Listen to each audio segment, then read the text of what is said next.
All right, it seems like our major deluge of entrants has slowed down. So welcome everyone, welcome.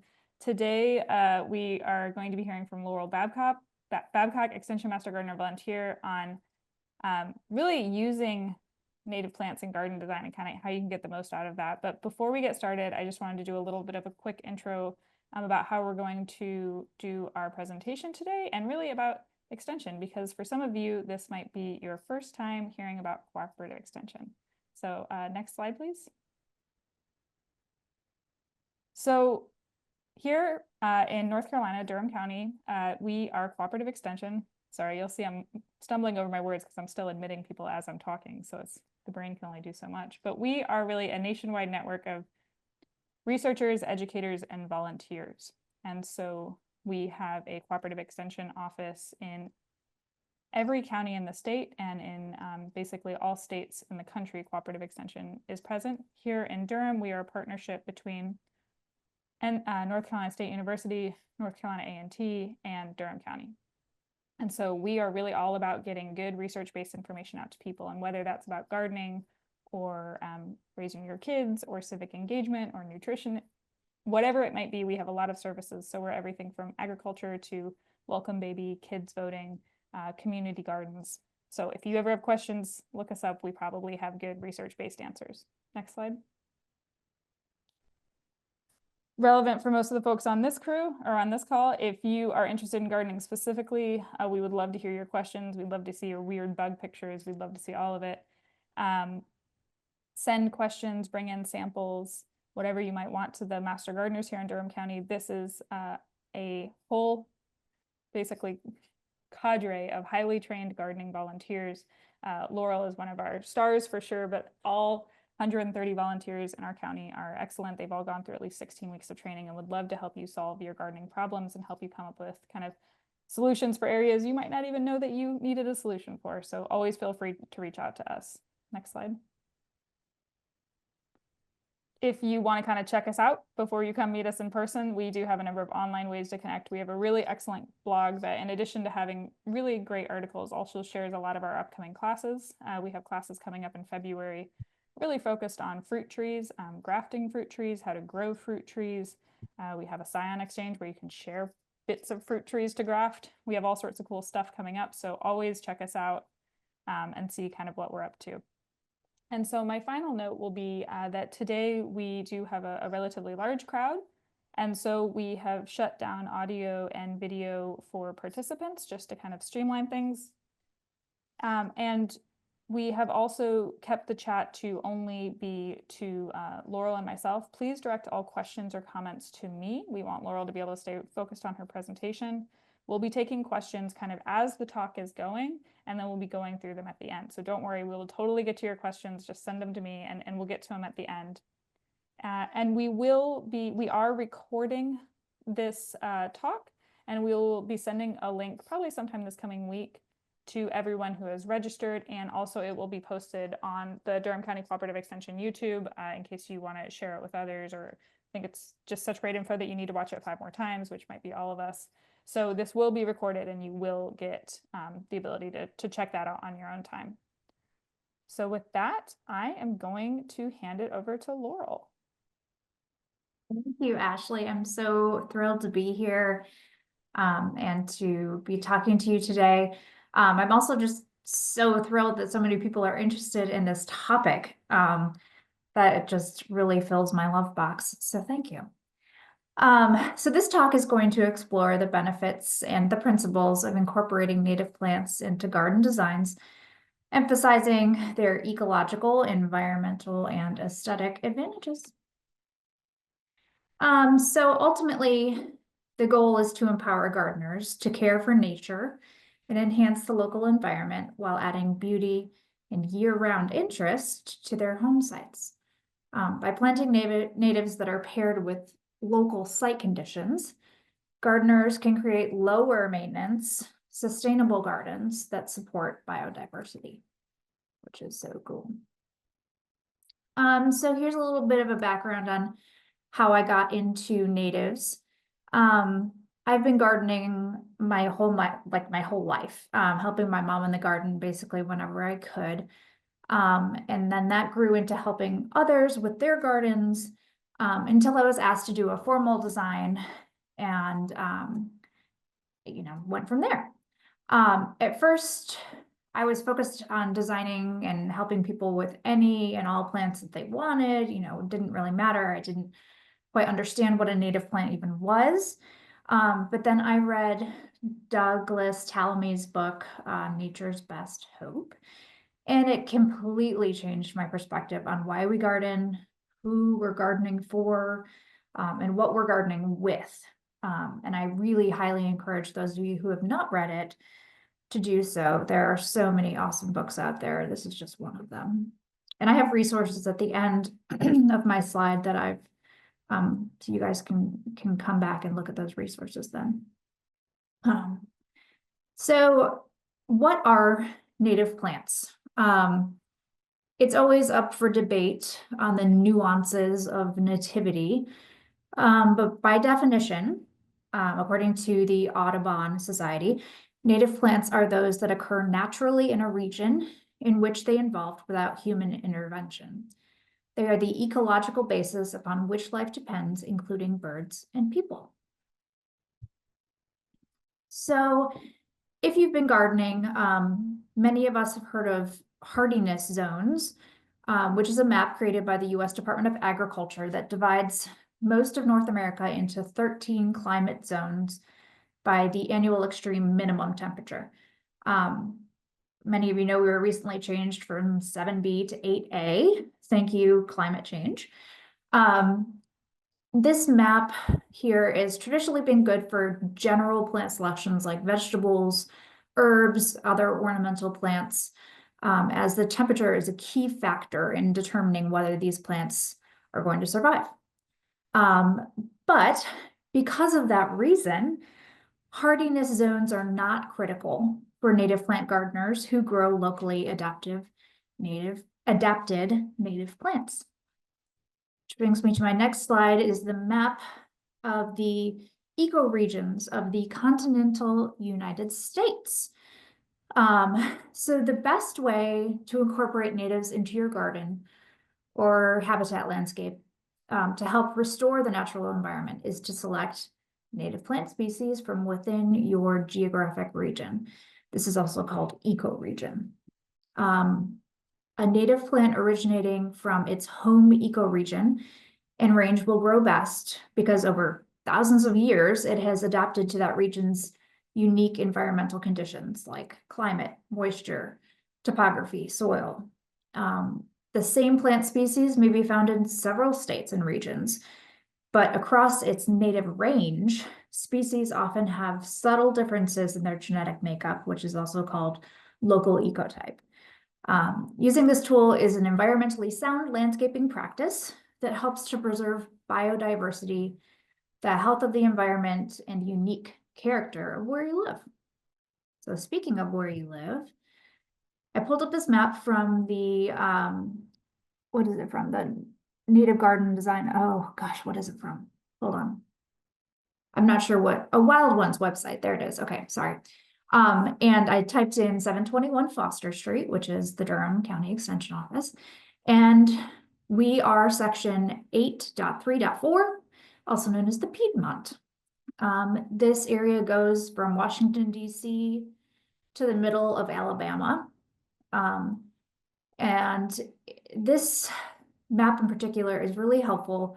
If you go to the Wild Ones website, it has details about the location, our climate, vegetation, hydrology, terrain, wildlife, land use, human activities, and something really cool is the nations and indigenous people are listed there for your region.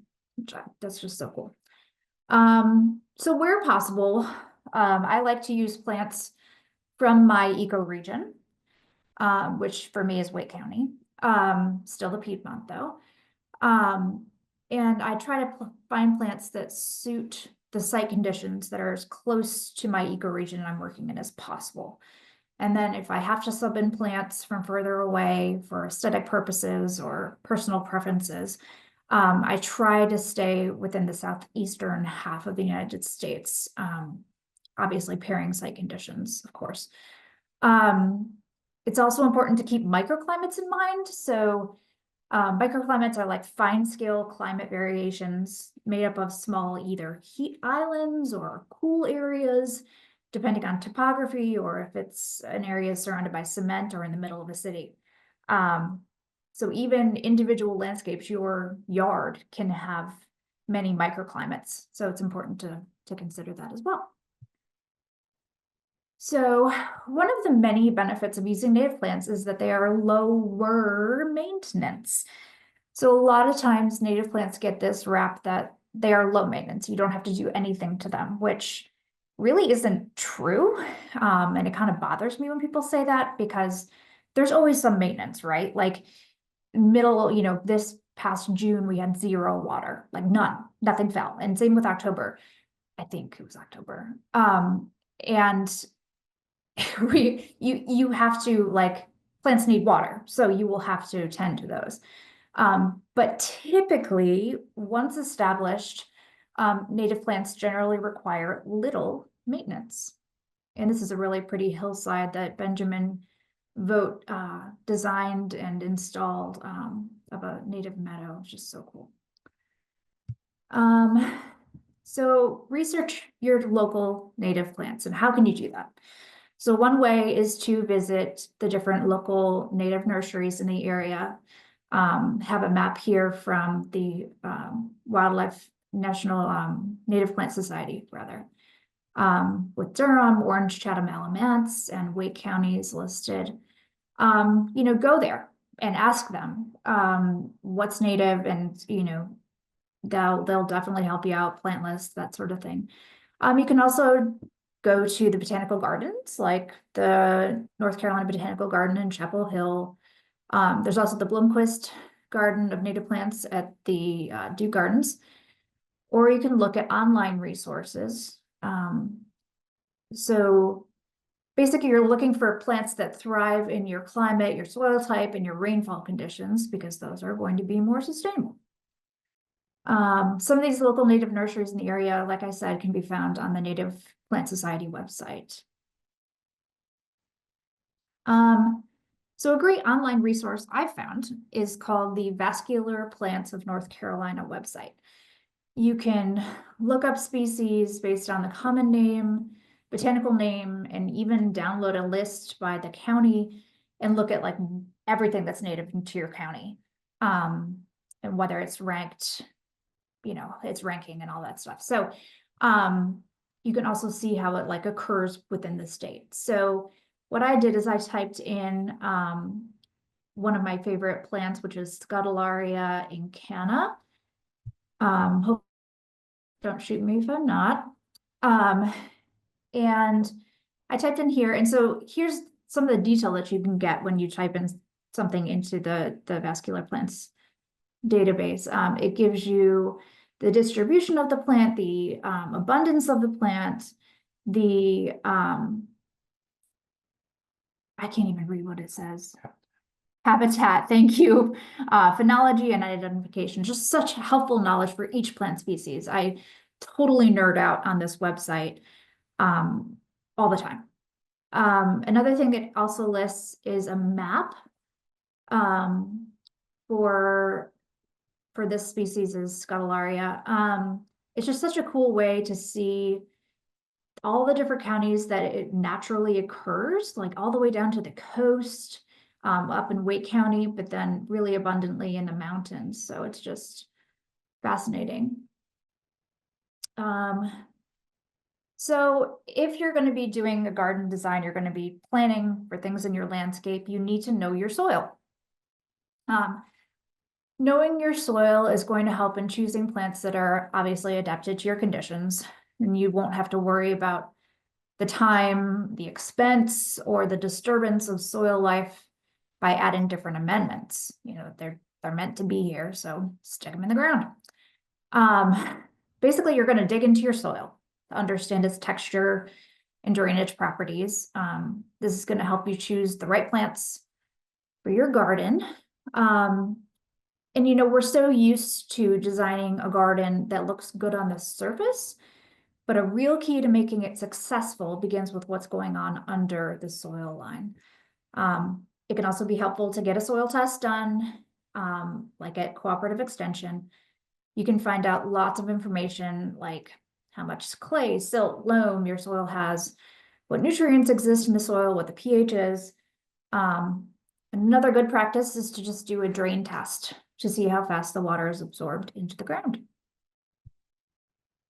Next, you're going to look at the sun and shade assessment of your property, evaluate the site. You're going to take note of where the sun hits the different points on your property. You can use an app or your own powers of observation. I use an app called Sunseeker. I think you have to pay for it, but in my line of work, it is so great. You can take your phone and point it at the sky and it shows you exactly where the sun will hit in December versus March versus July. It's just really wonderful. So that's, you know, it takes into, you can also make sure to take into account like surrounding trees like this. You'll look at where the sun hits and oh, there's an oak tree that's blocking my view for half the day. And it's also important to just look at where the shade falls when there's a building or structure around.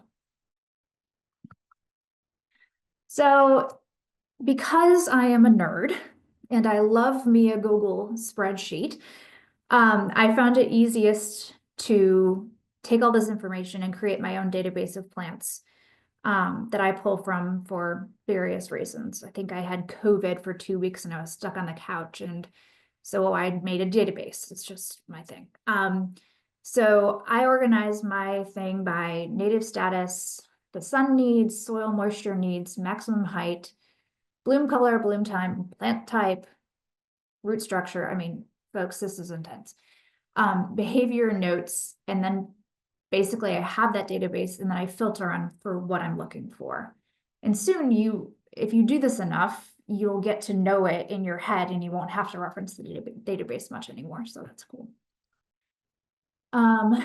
So now is the point where you start to think about what you would like your habitat to look like, your wild habitat. Does your neighborhood require a formal landscape design, or is it a more natural look? And is that acceptable? Do you have specific goals for your landscape, like attracting birds, pollinators, or aquatic wildlife? Considering the design of a bed and choosing plants that are likely to look attractive together gives the bed a semi-designed and acceptable look for most front yards. Formal and semi-formal landscape designs require more advanced skills, design skills, more extensive plant knowledge, larger quantities of specific plants, and so maybe hiring a professional landscape designer might be beneficial to you there.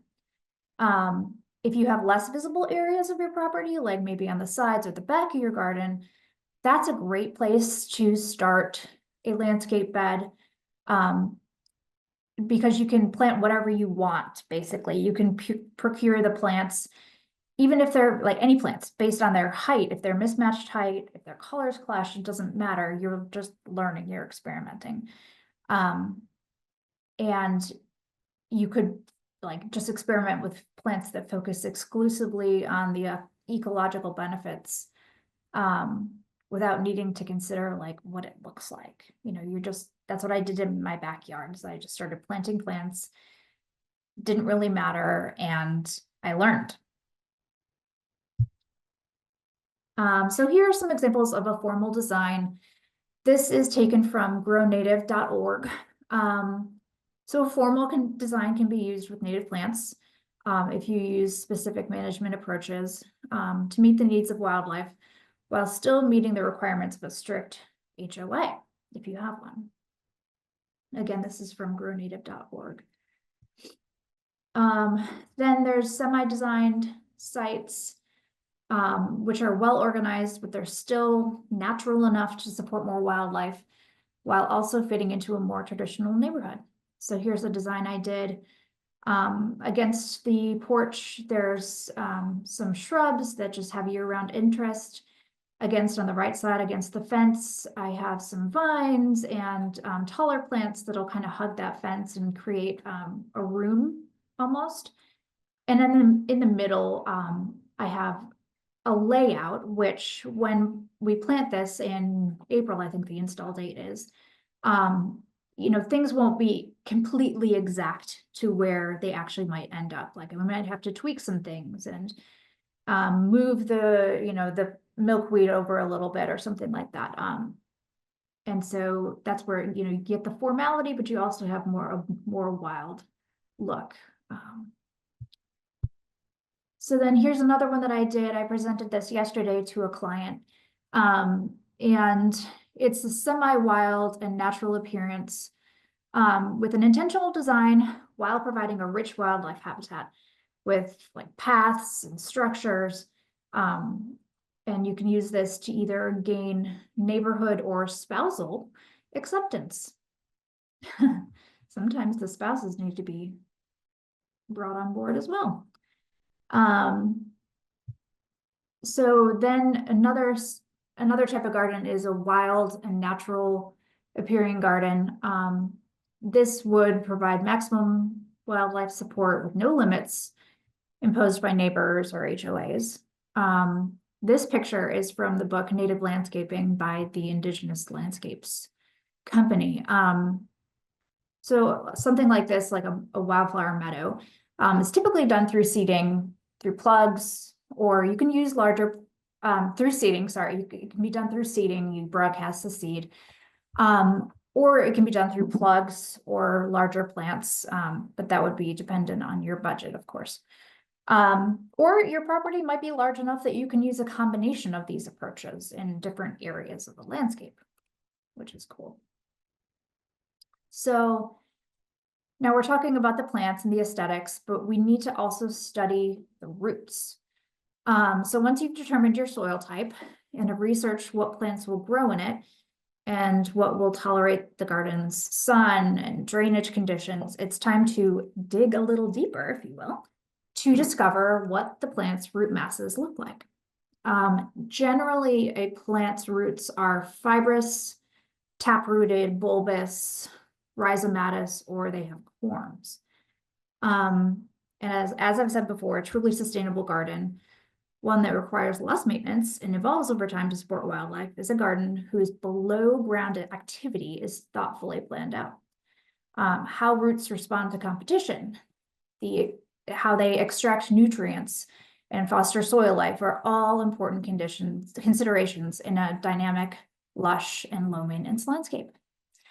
So after you've discovered how the plants form underground, it's also time to learn how they behave. Do the plants spread by rhizomes or by seeds? Are they aggressive, or are they more well-behaved clumping plants? Do they go dormant in the middle of the summer? Do they emerge late or early in the season? All of this information is critical because you want to match the plants not only to their site, but to each other, which is our next step in planting with the roots in mind. So how do plants behave? Someone that I deeply respect in this field is Benjamin Vogt, and others. They use what is called a sociability ranking to categorize how a specific plant behaves. So a ranking or index might go something like this, you know, they rank them in 1, 2, and 3, and 4. So a number 1 plant would be, the plant is a behaved clumper, it stays where it is, it's only growing in stature over time, like Baptisia australis, Heuchera americana, Beatrice aspera. Category 2 is the plant will creep or sow lightly, which great examples, Carex pennsylvanica, Echinacea purpurea, and on and on. Category 3 is creeping, or the creeping is moderate, or self-sowing is more liberal, but it won't take over necessarily. So we're looking at things like Schizachyrium scoparium, Rudbeckia hirta. They definitely spread, but they're not going to completely take over. Then category 4 is basically you give this plant 5 years and the plant's going to completely take over. It's going to dominate the landscape. Like Asclepias syriaca, common milkweed, obedient plant, or, Pycnanthemum muticum. This is, just such a spreader. I put mine in a pot. That's what I do with mine. But, so, oh, I think I've missed something. Hold on one second. So a great way to associate these different categories or ratings is to place things like bulbs or corms or plants that have a taproot among fibrous plants. So you won't be competing as often for the same soil resources at the same levels. So like you place a milkweed whose taproot might reach many feet down, and you put it among sedges whose roots are fibrous and they're shallower. And that just makes a nice dynamic so that the milkweed can get the resources it needs down here, and they're not competing, basically, is what I'm saying. So here's an example of a plant community, which is another term in the native plant world. Once you have your plant list matched to your site, you can begin to see how they will support each other. A good rule of thumb is to place plants together that work together in the wild. So go out there and take a look at what's in the wild, and you'll have a great understanding of what to do. So native plants that, they grow in specific habitats, right? So woodlands, prairies, wetlands, for example. So if you're designing areas that reflect these ecosystems, it's going to create a real natural aesthetic. It's just going to look like it's always meant to be there. So for example, a woodland garden here pictured might feature understory shrubs and ferns, like here in this picture from Benjamin Vogt's garden website that he designed again. It has native columbine, ferns, sedges, and trilliums as they're just emerging in the spring. Then here's a picture of a prairie garden, several different prairie gardens, plant community, which would include tall grasses, like various types of blue stems, and wildflowers, like purple coneflower, anise hyssop, black-eyed Susan, and swamp milkweed. Then this is another example of a wetland garden, a plant community that I found on a lake in western North Carolina, where ironweed, woolgrass, helenium, common rush were all together on this bank, hugging this side of this lake. So beautiful. So basically taking note of the natural native plant communities in a local area will help you guide your garden design, basically, help you know what plants work well together. You can take aggressive species and put them next to each other, as I've mentioned before, so that they fight and they keep each other in check. Or you can place well-behaved clumping plants or slow spreaders together so nothing outcompetes the other. So nature does that naturally, which is so cool. So to mimic local ecosystems, you're going to be planting in groups.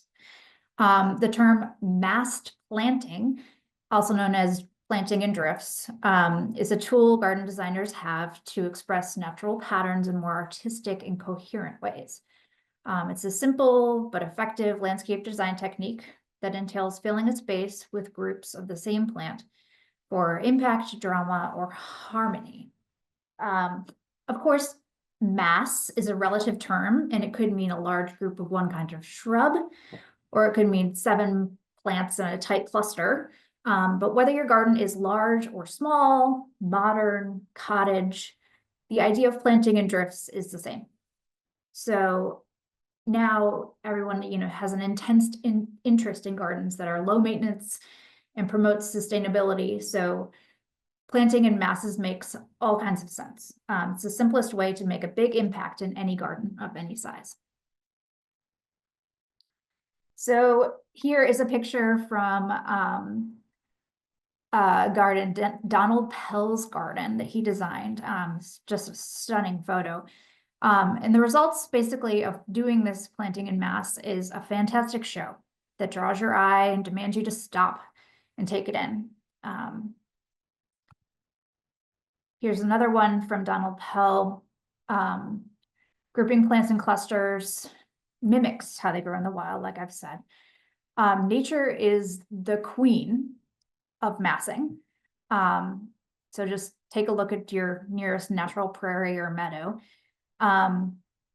As designers, we're really trying to replicate and get back to those roots of what is naturally occurring in nature. With lots of different colors, shapes, scents, textures, we can avoid monotony and create a more natural flowing design that enhances the beauty of the plants. So sometimes drift planting follows a color scheme, like the green, chartreuse, yellow and purple theme here. But it also may be developed from a variety of sizes and flower types. Again, like the prairie dock here on the left, mixed with the spikes of the anise hyssop and the graceful texture of the sedges in the middle. So planting in groups of 3 or more is a way to encourage also native bees and other pollinators. So many pollinators seek food from plants in the same species. So when you place many plants in the same species together, they can more readily, the pollinators can more readily spot their favorite food sources. The effect is just like that seen in the wild, where plants self-sow or send out new plants through runners. Different species of native pollinators will be out foraging at different times of the year. So it's important that you select plants for your garden so as to have at least a few plants in bloom at any one time. The key is to have hopefully at least 3 different species, that's my goal anyway, in bloom during each growing season. So spring, which is February to May, summer, June to August, and fall, September to November. Here's an example of a garden I put together and the different bloom periods. Some things here start blooming in March, so I know it doesn't show that things start blooming in March on this graph, but they definitely do, and they go all the way to November, that's your goal. So something else to consider is to choose plants that are different heights. They produce flowers or fruit throughout the growing season, or include deciduous and evergreen trees and shrubs to serve as habitat as well. So this is an image from Fine Gardening, and I really love how it incorporates the layering of the plants. So when I'm laying out the design, as I mentioned before, you're going to be planning out the below ground activity and incorporating a variety of plant types. So one way of doing this is to layer the plants, incorporating a mix of ground covers, grasses, shrubs, and trees to create a depth and an interest. You use ground covers like wild ginger or low-growing ferns. You can use shrubs like serviceberry or viburnum, and taller trees such as oak or pine. And it breaks them down into different layers. So the structural layer is the layer, it's the backbone of the planting, basically. And this is described really well in Claudia West and Thomas Rainier's book. And so you have structural plants. This includes your trees, your shrubs, your tall perennials, your grasses. In woodland gardens, this layer is usually the trees and the shrubs themselves. In grassland communities, structural plants are like the solitary upright grasses, right? Like think switchgrass and bluestem. And tall perennials like swamp milkweed or Culver's root or prairie dock. Tall perennials with mostly leafless upper stems make good candidates for structural plants, as they allow light to penetrate to the lower levels of the design plant community. And with all plant communities, you're looking for plants with reliable above ground structure and a larger, more established root system in this layer. So some examples of the structural layer are, like I said, chokeberry, Aronia arbustifolia, New Jersey tea, red twig dogwoods. Some perennials are like baptisia, depending on how tall you want. So if your whole structure is going to be lower, like you're putting it in front of a window at a home or something, you want your whole entire theme is going to be lower in structure. So your tallest plant might be a baptisia that only gets 3 feet tall, for example, and those end up being your structure plants. You can also have, huge bushes like spice bushes or something like that to really accent and make that structure. The next layer is called the seasonal layer. And this layer is made up of companions to structural plants and focuses on plants that visually dominate the planting period for a period of time during the year. These are used in larger quantities using drifts, like I said, or masses to create stunning effects of color and texture. Their role as filler plants is to basically spill over around the structural plants, occupying the gaps between the larger architectural forms you're filling in. So some examples of this include sweet goldenrod, Christmas fern for a shady area, bee balm, butterfly weed, etc. Some grasses you can use are like split beard blue stem, Andropogon ternarius, which I love, little blue stem, purple love grass, etc., etc. The next layer is called the ground cover layer, which is a functional layer that forms a dense mat in between the structural and seasonal layers.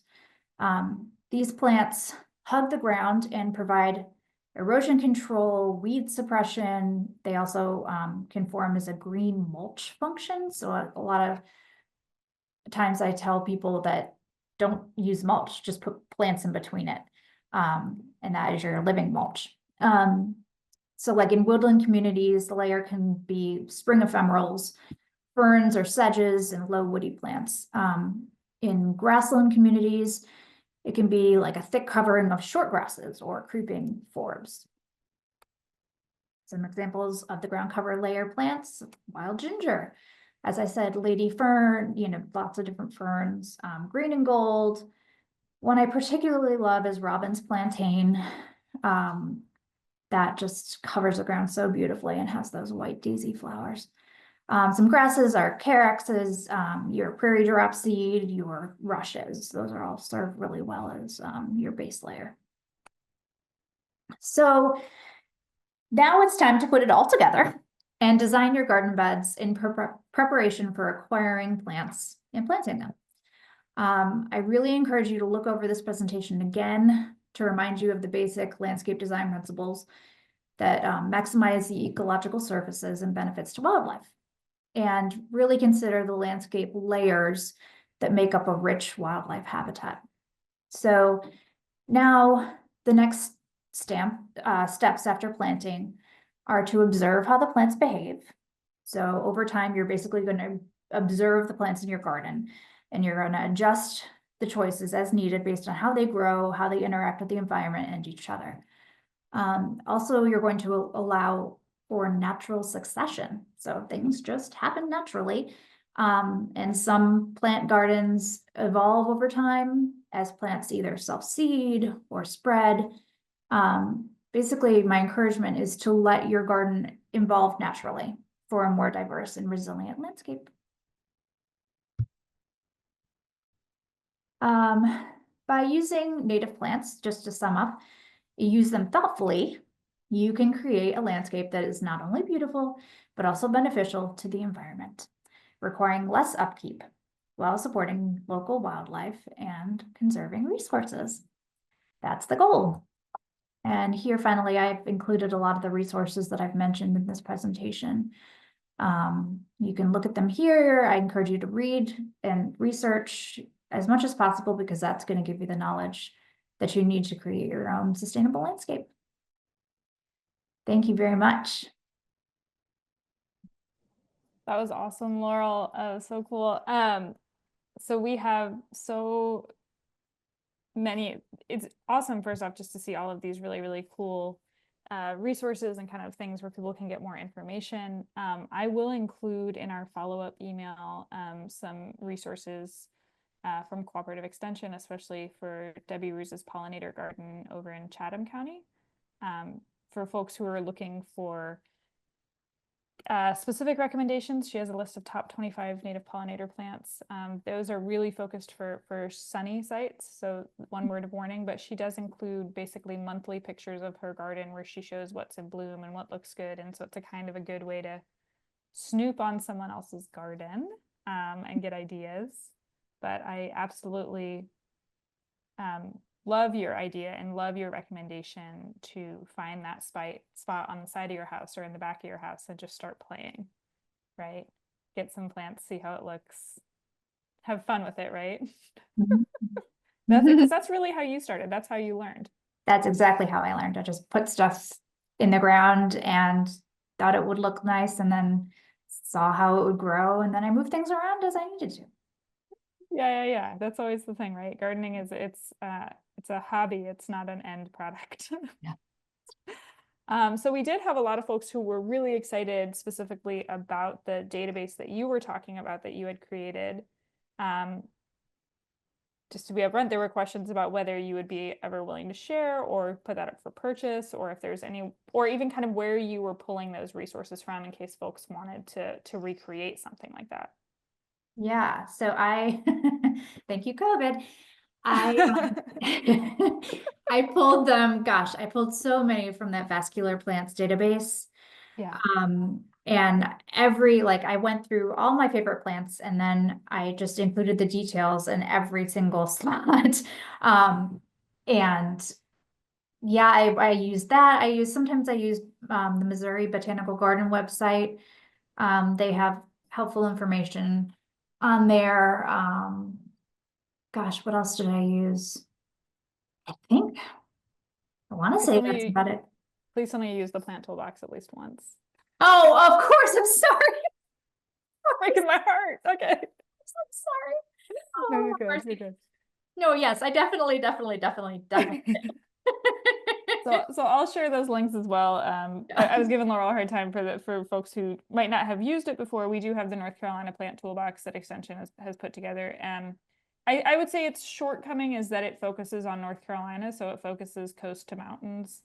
And if you're looking for Piedmont, sometimes it can give too many plants that are native, right? Because we're not looking in the ecoregion, we're looking in the state boundaries. But it's overall a good resource and has a lot of good pictures, which can be kind of a fun place to start. Yeah, awesome. And then we will share a recording. And so for folks who are interested in learning about how to get the sort of expert advice that Laurel's talking about, I would really recommend folks. We do have some really phenomenal landscape designers, garden designers in the area who go through a process much like Laurel has, right? Where they teach themselves and they have all this information, or they sometimes have formal education. And I would really encourage you to, if you're interested in getting this sort of information, I think Laurel has shown today that these folks have real experience. They have real expertise. And sometimes it's worth consulting someone on a paid basis to at least get started, to kind of get some ideas. So we can't make specific recommendations, but I will allow some of you to read between the lines on that. So where are you finding information about sociability? Yeah, so that actually can be found. You almost have to really look a little bit deeper. You're looking at, like, on the Missouri Botanical Garden website, for example, it says like how far it spreads, and so you're also just using your own experience. So like Missouri Botanical Garden shows Monarda dedma is going, getting 3 feet wide. And I'm like, let's be real. Like in my garden, it's like 7 feet, it's like, and growing. So you kind of just need to use your own experience, but also looking at like the toolbox says, the North Carolina toolbox says, you know, how wide things get, they spread by seeds, do they spread by rhizomes? So you're just basically pulling information from lots of different resources, looking for words like spreading or aggressive, rhizomatic, stuff like that. And I think like this is a good one to remember too, that if a plant loves your yard, like if you get lucky and give it just what it wants, many things can have a better time than even you might expect. So it's a compliment, right? It's a compliment, but it's also perfectly fine to go in and cut a lot of it out. Yeah. So this is a classic Durham question. I have mostly shade. This is more of someone who's growing under pine, but just in general, for folks who are dealing with shade, what sort of recommendations would you make, or are there any plants you particularly like? Yeah, gosh, wild ginger is amazing. It eventually spreads. It's not too available like commercially in the trade, but if you can get some, you know, plant it and it'll spread, but then you can also just like pull from that and put it in different places too. I mentioned Robin's plantain, which can handle full sun. It's out in my mailbox garden. But it can also do full shade. It's a great spreader. Any of the things like wild columbine is great. Green and gold is another good one. And if you can get it to be, sometimes it's finicky and I don't know why. It's like a teenager, it's emotional or something. I don't know. But yeah, I think those are some of my staples. Heucheras are really great as well, as long as you don't drown them. They need good drainage. So yeah, those are some great shady site recommendations. So what about weeding? How do you know what to keep and what to pull, or do you just leave everything? I experience. That's something that can, in my experience, that's something that can only be done through personal experience. You know, you learn what a chickweed is, and you learn, maybe I don't even know the names of all the weeds, but I know that's a weed, that's a mimosa seedling, pull that out, you know.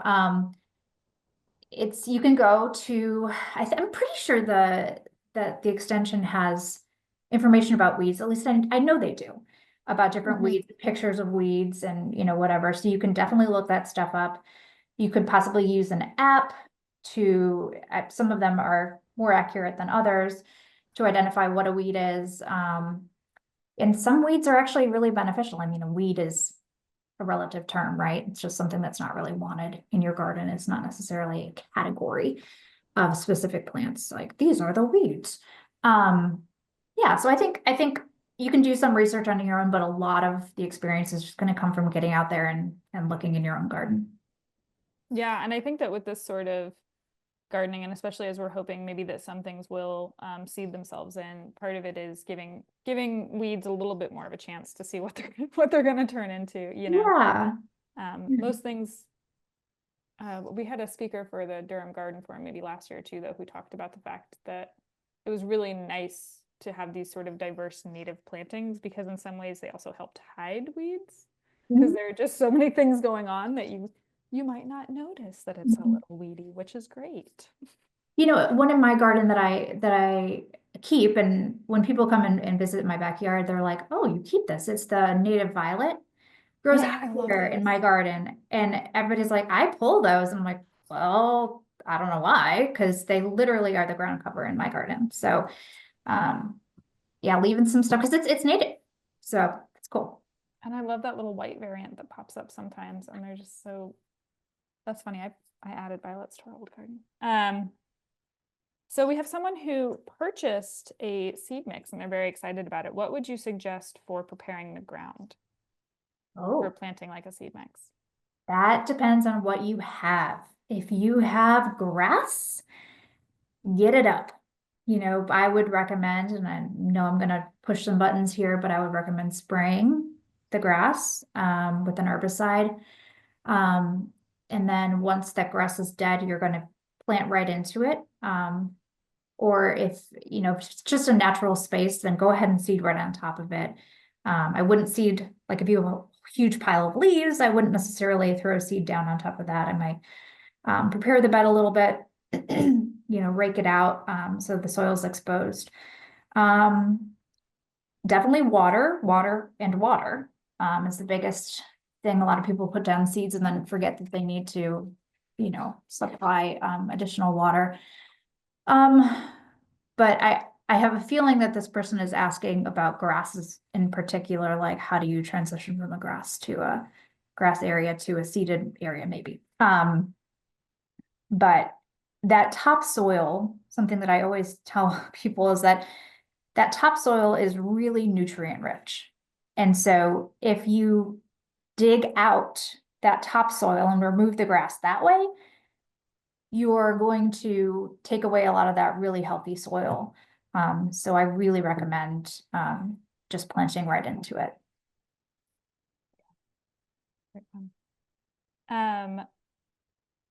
So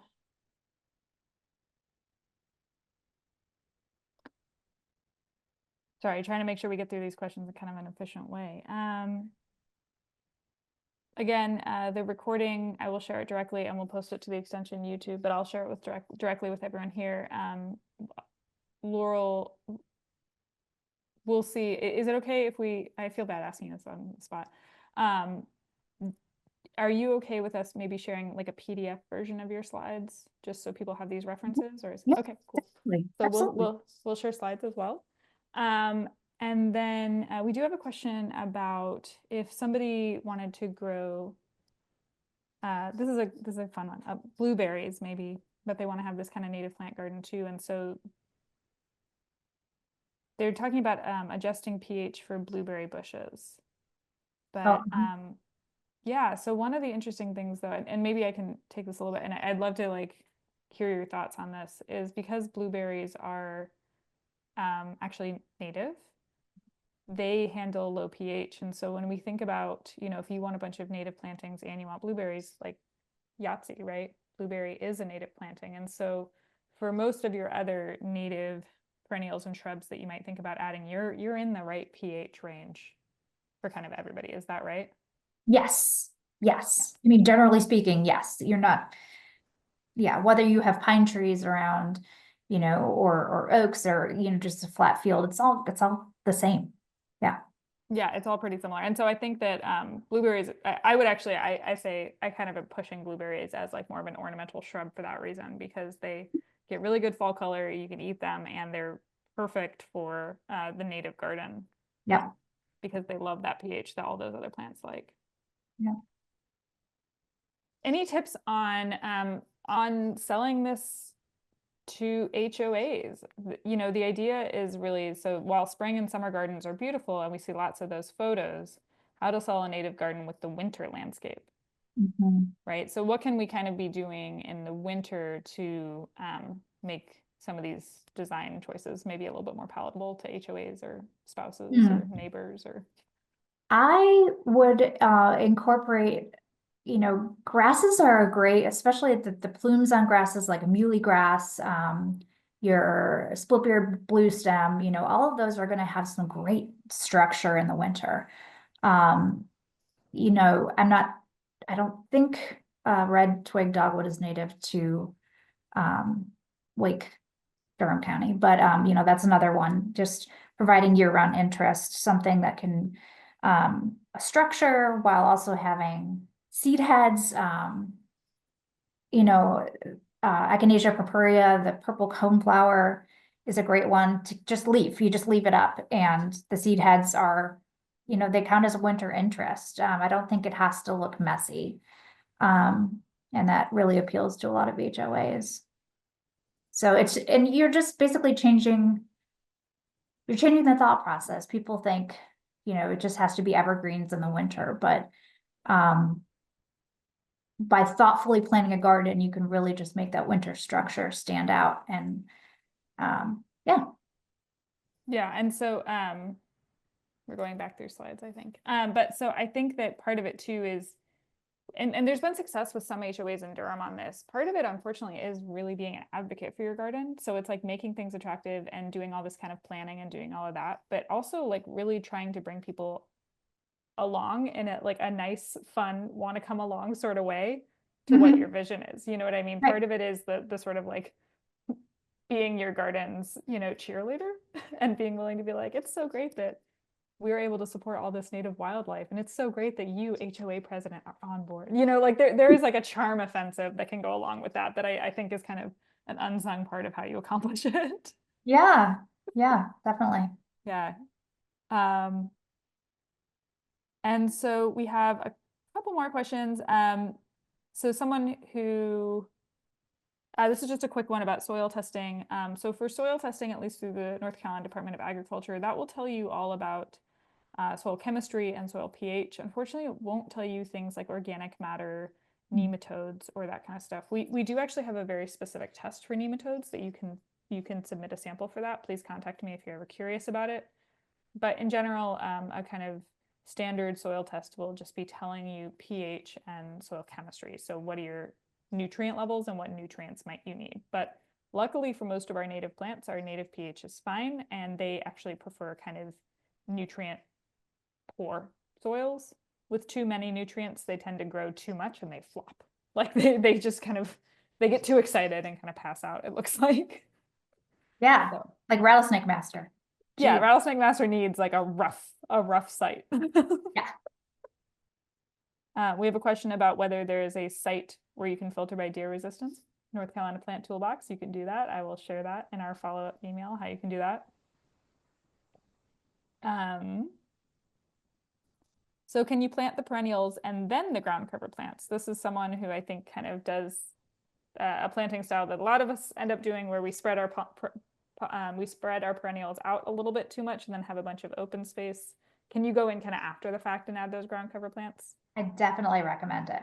Definitely. Yeah, once you see where the spaces are, you've moved your perennial plants to where they need to be, then find those spaces and plug them in with plants. I mean, anything that is shade tolerant is a really good choice, or part shade tolerant is a good choice for that ground cover layer, even if you're in full sun, because the bigger stuff is going to outshade the smaller stuff. But yeah, and I don't remember the exact reference for it, and so like what I'm saying is probably 90% accurate, but there's been some interesting research recently showing that